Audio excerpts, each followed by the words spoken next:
हम सभी ने पढ़ा है कि राजस्थान का पहला जौहर 1301 ईस्वी में चित्तौड़गढ़ किले में रानी पद्मावती ने किया था।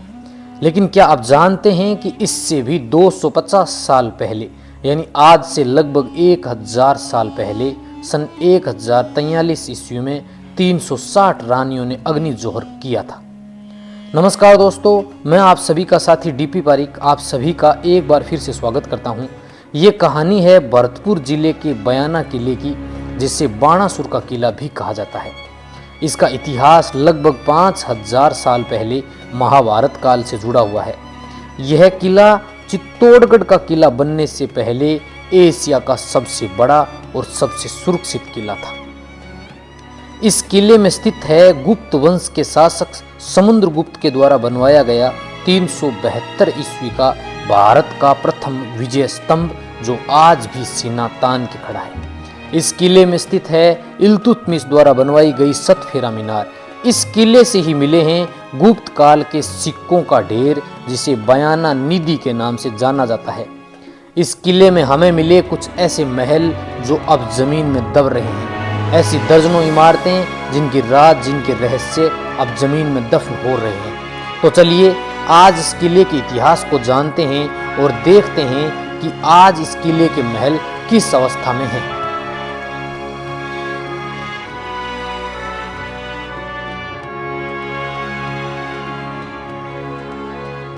नमस्कार दोस्तों, मैं डीपी पारिक आप सभी का एक बार फिर से स्वागत करता हूं। साथियों, आज मैं आ गया हूं राजस्थान के भरतपुर जिले के बयाना फोर्ट के अंदर। इस किले को महाभारत कालीन राक्षस बाणासुर के किले के नाम से जाना जाता है।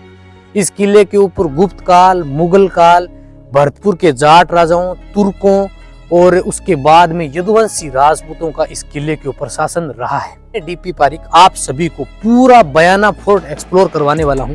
तो आपको पूरी पहाड़ी तक ये तीसरी प्राचीर दिखाई देगी। इस ओर पूरी खड़ी चट्टान है, खड़ी पहाड़ी बनी हुई है। इस पहाड़ी के ऊपर एक किला बना हुआ है और अंदर की ओर आप देखेंगे तो लगभग 1000 फीट गहरी खाई है, जहां उस जमाने में सैनिक रहते थे। पूरा राजा रानी के जो आवास थे वो ऊपर की ओर इस पहाड़ी के ऊपर है। महाराजा विजयपाल और उनकी रानी का ये मुख्य महल है। इसके सामने की ओर छतरी बनी हुई है, तो ये शायद बाद में बनाई गई है। किसी राजा का जब देहांत हुआ होगा तो उनकी छतरी बिल्कुल महल के सामने की ओर बनाई गई।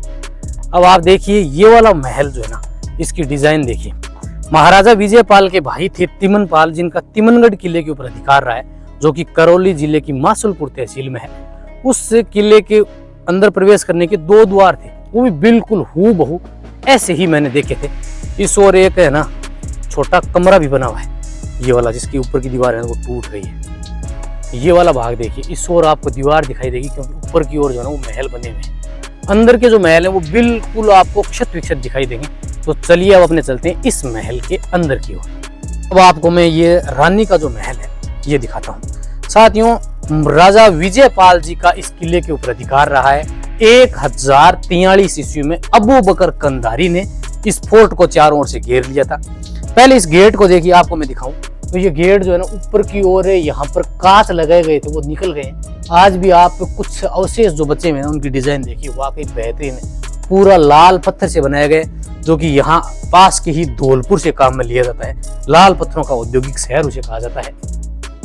साथियों, अब ये किले का मुख्य भाग है, जहां दोनों ओर बिल्कुल यहाँ सेपरेट सैनिकों के आवास जो है वो बनाए गए हैं। 1043 ईस्वी में अबू बकर कंधारी ने जब आक्रमण किया तो महाराजा विजयपाल जी की सेना जो है वो विजयी हुई। लेकिन एक सैनिक की गलती और उसके काला फ्लैग लेकर दौड़ने से हुई गलती के कारण यहाँ रानियों ने अग्नि जौहर किया।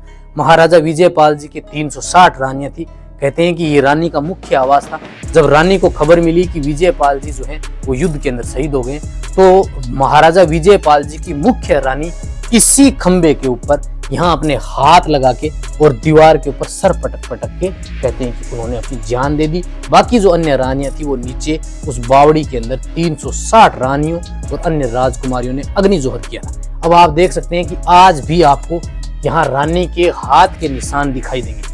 राजा विजयपाल जी की मुख्य रानी के यहाँ हाथों के निशान, और इस ओर यहाँ कहते हैं कि रानी ने यहाँ हाथ रखे और अपना सर पटक पटक के रानी ने अपने प्राण त्याग दिए। यहाँ सर का निशान जो है ना वो आज भी इस पत्थर के ऊपर आपको अलग से दिखाई दे जाएगा। और फिर आप अंदर की ओर आएंगे तो ये रानी का मुख्य महल था। अब इसको कुछ इस तरह से डिजाइन किया गया कि यहाँ सैनिक रहते थे। जब आप अंदर की ओर आएंगे ना तो अब सामने की ओर से बंद है, आपको यहाँ घूम के और फिर इस ओर से आपको अंदर की ओर जाना पड़ेगा। पूरा महल का जो फॉर्मेशन है ना ये वाला, वो अब भी सुरक्षित है। यहाँ से 90 डिग्री घूम के आपको इस ओर अंदर की ओर प्रवेश करना पड़ेगा। अब रानी का जो मुख्य महल था वो तो अब लगभग बिल्कुल टूट गया है। यहाँ ये वाला भाग देख रहे हैं ना आप, इसमें सैनिक उस जमाने में छुपे रहते थे। ये वाला है रानी का महल। जो अंदर का जो भाग था वो तो बिल्कुल अब क्षतिग्रस्त हो गया है, टूट गया है। और चारों ओर इसके कमरे बने हुए हैं, वो अपने देखने का प्रयास करेंगे। और ये वाला जो भाग है महल का, ये सबसे बड़ा आवाज था। अंदर की ओर प्रवेश करते ही ये वाला पूरा पिलरों, बरामदा जो है ना वो पिलरों के ऊपर बनाया गया है। इसकी डिजाइन बिल्कुल वैसी है। अब ऊपर का जो भाग है ना वो टूट गया है और कुछ जो बचा कुचा है ना वो भी अब टूटने का ही प्रयास कर रहा है। ये वाला पूरा अंदर का एक कमरा था। फिर इस ओर देखेंगे तो ऐसा ही भाग जो है वो इस ओर है। सामने की ओर ये रानी का मुख्य महल था जो अंदर की ओर सुरक्षित है, वो देखेंगे। और इस ओर इस किले के ऊपर एकमात्र जिंदा तोप जो है वो यहाँ ऊपर की ओर रखी गई है, जो यहाँ की सबसे बड़ी तोप है। इस ओर के जो महल हैं ये भी टूटने लगे हैं। ये वाले जो महल हैं ये पूरा एक बरामदा था और फिर इसके अंदर की ओर यहाँ कमरे थे। देखिए तो ये वाला तो टूट गया है। इस ओर भी 2 कमरे बने हुए थे, तो ये दिखाऊं मैं आपको। इस ओर आइए, ये देखिए कितनी बेहतरीन चीज बनी हुई है। हालांकि ये गिरने वाला है, बहुत असुरक्षित है। यहाँ देखिए आप, तो ये एक महल का मुख्य भाग रहा होगा जिसमें यहाँ सामान वगैरह रखने के लिए इसको काम में लिया जाता होगा। ये देखिए, ये अंदर की ओर जो अलमीरा अपने आज बनाते हैं ना, वो अलमीरा ही कुछ ऐसा ही भाग यहाँ था रहा होगा। और फिर आप देखिए कि ये जो पत्थर थे डिजाइन किए हुए, वो अब टूट के बिखरने लगे हैं। एक कमरा इस ओर भी था अंदर की ओर, ये था, यानी ये पूरा यहाँ से टूट गया है, जो इस ओर से भी कनेक्ट था। अंदर की ओर का ये वाला भाग था। ऊपर जाने की सीढ़ियां हैं जिनसे ऊपर का भाग जो है वो इन सीढ़ियों से कवर होता था। अब ये जो था वो अंदर का महल था। देखिए यहाँ ये वाला टूट गया है और ये फिर रानी के महल का मुख्य प्रवेश करने का भाग था, जिसमें ये वाला भाग देखिए ये कितना सुंदर बना हुआ है। पूरा एक बड़ा बरामदा बना हुआ है पिलरों के ऊपर। और फिर इसके अंदर की ओर कनेक्ट में बात करूंगा तो यहाँ 2 कमरे थे, एक ये वाला और दूसरा ये वाला। ये तो टूट गए हैं अंदर की ओर से, ये कमरे थे। और फिर सामने की ओर का भाग है यहाँ से, जहां आपको ये अंतिम कोने का भाग है जहां रानी जो है वो आराम किया करती होगी। इस ओर का जो कमरा था तीसरा, ये वाला देखिए। और फिर इस कमरे के अंदर भी एक कमरा जो है ना वो बनाया गया है। यहाँ वैसी ही एक अलमीरा बनाई गई है और इस कमरे के अंदर एक कमरा था। देखिए तो रूम जो थे ना वो एक दूसरे से इस तरह से कनेक्टेड थे, ये जो कि हमें अन्य महलों में भी देखने को मिलते हैं। सामने की ओर का वो महल है। इस ओर से मैं आपको दिखाऊं तो ये वाला देखिए, यहाँ इस ओर भी महल थे, वो टूट गए, ये टूट गया है। यहाँ पिलरों के ऊपर ये कमरे थे, ये भी टूट चुके हैं।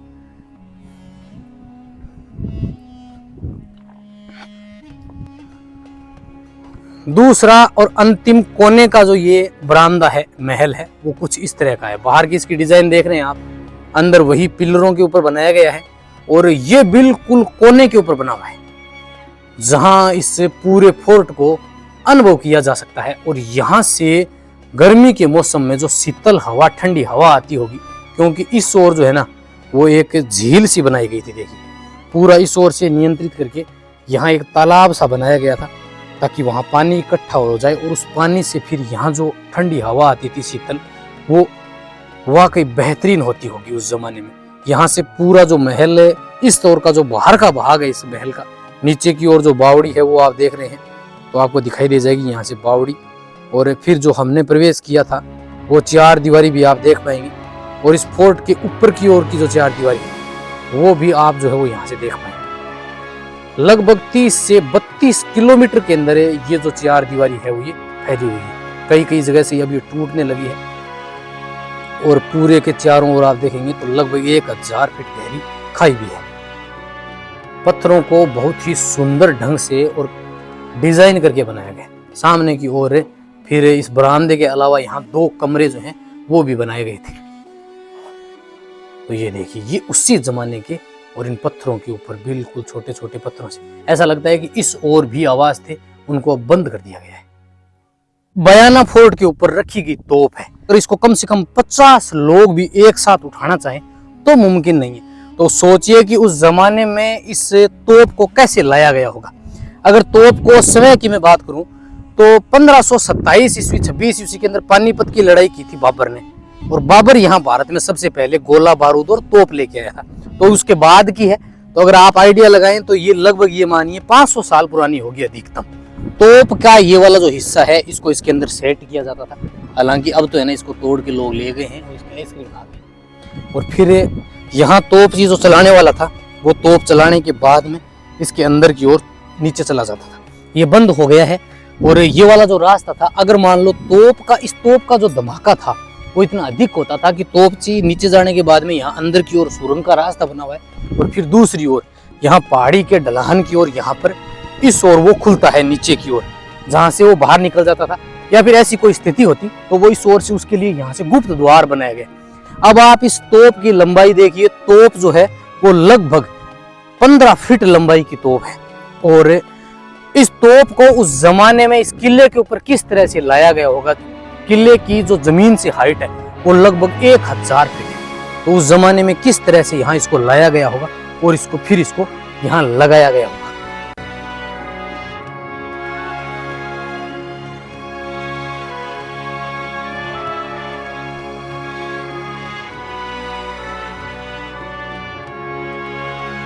रानी का महल जो है वो इस ओर नीचे की ओर था और फिर ये ऊपर का महल, यहाँ सैनिक रहते थे। तो यहाँ नीचे की ओर कमरे भी बने हुए हैं और ये पूरा ये ऊंचाई के ऊपर पूरा चारों ओर का इसको गोल बरामदा ये बनाया गया है आकार का भाग। और फिर यहाँ इस तोप को सेट किया जाता है। आसमान के नीचे है, हर तरह के मौसम इसने देखे हैं और फिर भी इसके ऊपर जो है ना जंग नहीं आई है। ये तोप बिल्कुल हूबहू वैसी की वैसी है। रानी का महल का ऊपर का जो भाग है ना वो देखिए, उसके ऊपर गुम्बदाकार छतरियां बनाई गई। तो मुगल काल का और तुर्कों का इसके ऊपर अधिकार रहा है, इस बात की पुष्टि आप इससे कर सकते हैं। और ये वाला महल का जो भाग है इसके पिलर की डिजाइन देखिए, हालांकि अंदर का जो है ना वो पूरा टूट गया है। इनके जो बाहर की बारीक डिजाइन जो आप देख रहे हैं ना वो वास्तुकला हाथ से की गई और बेहतरीन है। अंदर का पूरा भाग तो टूट गया है। यहाँ जो एक खास बात है वो मैं आपको दिखाऊं, देखिए यहाँ एक तिजोरी टाइप का बनाया गया है। इस तरह की इस पिलर से इन पत्थरों से बंद करके और इस ओर का ये वाला भाग बनाया गया। इस ओर से मैं आपको दिखाऊं इसको, तो ये वाला भाग देखिए, ऐसा लगता है कि तिजोरी नुमा जो कक्ष है ना वो यहाँ बनाने का प्रयास किया गया। ये भी था, ये टूट गया है। और दूसरा आपको ये वाला दिखाई दे, जो ये वाला भाग है ये पूरा इसको स्लेब से बंद किया गया। तो हो सकता है ये रानी का मुख्य ऊपर का महल रहा होगा, जिसमें रानी जो है वो अपने हीरे जवाहरात या जेवरात जो है वो इसके अंदर रखती होगी। ऐसे यहाँ दर्जनों महल हैं जो अब धीरे धीरे टूट कर बिखरने लगे हैं। ये महल का ये एक भाग था जिसमें आप सामने की ओर के जो ये कमरे हैं ना इनके ये भाग देखिए। ये ईंटें जो है ना, ये पत्थर ये बिल्कुल अलग है। आप ये कह सकते हैं कि ये वाला पत्थर बाद में काम में लिया गया, लेकिन ये वाला जो ईंटें देख रहे हैं ना ये बिल्कुल अलग है और ये उसी जमाने की है। रानी के महल के सामने की ओर का भाग है और ये देखिए बिल्कुल उसी डिजाइन का है।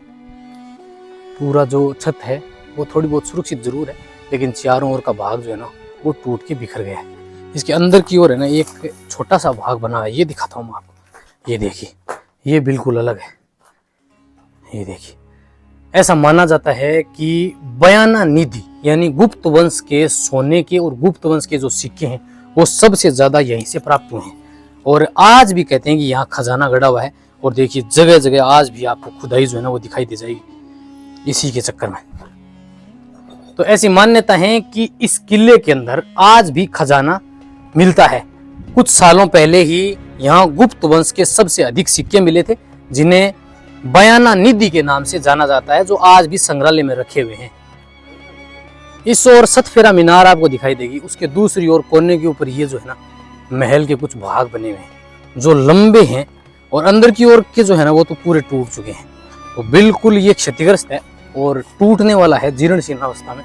इसके जो पिलर्स है ना वो भी आप देखिए कि अब जो है ना आगे की छत तो पूरी गिर गई है, इस ओर की भी है ना कभी भी जवाब दे सकती है। तो ऐसा ही महल जो है वो इसके इस ओर भी बना हुआ है। तो मैं दूसरी ओर से दिखाऊंगा आपको ये पूरा टूटने वाला है, इससे तो बाहर निकलते हैं हम।